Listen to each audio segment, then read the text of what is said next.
नमस्कार बंधुगण, स्वागत करुछि मोर यूट्यूब चैनल जार ना हेउछि प्रेरणा आध्यात्मिक।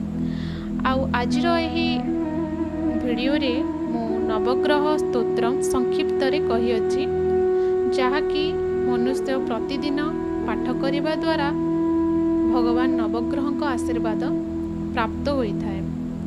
तो चलतु डेरी न करी ए वीडियो को संपूर्ण भावे सुनिए। श्री गणेशाय नमः।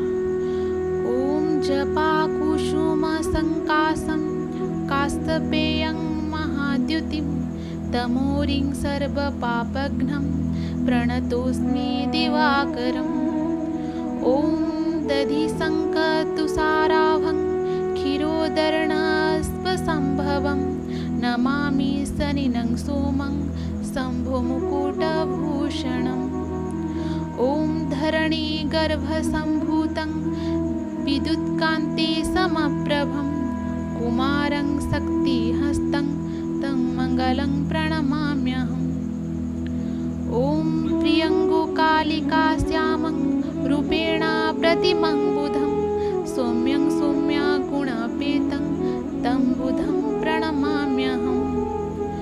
ओम देवानां च ऋषीणां च गुरुकाञ्चन सन्निभं बुद्धिभूतं त्रिलोकेशं तं नमामि बृहस्पतिम्।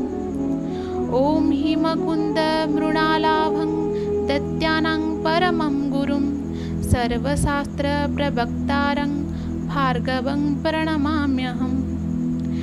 ओम नीलाञ्जनं समाभासं रविपुत्रं यमाग्रजं छायामार्तण्डसम्भूतं तं नमामि शनैश्चरम्। ओम अधीर्काय महावीर्यं चन्द्रादित्यविमर्दनं सिंहिकागर्भसम्भूतं तं राहु प्रणमाम्यहम्। ओम पलाशपुष्पसङ्काशं तारकाग्रहमस्तकं रौद्रात्मकं घोरं तं केतु प्रणमाम्यहम्। इति व्यासोक्तमिदं स्तोत्रं च पठेत् प्रयतशुचि दिवारात्रो शान्तिशनय संशयः। यश्चर्यमुतलाञ्चापि चारोग्यं पुष्टिवर्धनं नरनारीप्रियन्तुञ्च नित्यतस्योपजायते। तक्षकोऽग्निजमार्वायु जोर्जान्यो ग्रहपीडकाः ते सर्वे पशं यान्ति सर्वगुणान् संशयः। इति श्री व्यास विचरितं नवग्रह स्तोत्रं सम्पूर्णम्।